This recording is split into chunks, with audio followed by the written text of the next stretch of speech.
அல்லாஹ் ஒருவரை நேசித்து விட்டால், இந்த அரசன் ஒருவரை நேசித்து விட்டால், அர் ரஹ்மான் ஒருவரை நேசித்து விட்டால் என்ன ஆகும் தெரியுமா? ரசூலுல்லாஹி ஸல்லல்லாஹு அலைஹி வஸல்லம் சொன்னார்கள், இதா ஹப்பல்லாஹுல் அப்த், அல்லாஹ் ரப்புல் ஆலமீன் ஒரு அடியானை நேசித்து விட்டால், நாதா ஜிப்ரீல், ஜிப்ரீலை அழைப்பான்.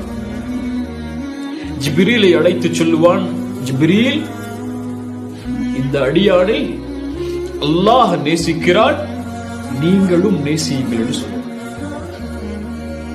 அல்லாஹு அக்பர். அவ்வளவு பிரம்மாண்ட படைப்பு அந்த ஜிப்ரீல். அவரை அழைத்து சொல்லுவான், ஜிப்ரீல், இந்த அடியானை அல்லாஹ் நேசிக்கிறான், நீங்களும் நேசியுங்கள் என்று. நாம் அல்லாஹ் ஒருவரை நேசித்தால் அவருடைய பெயரை ஜிப்ரீலுக்கு அல்லாஹ் அறிவித்து கொடுப்பான்.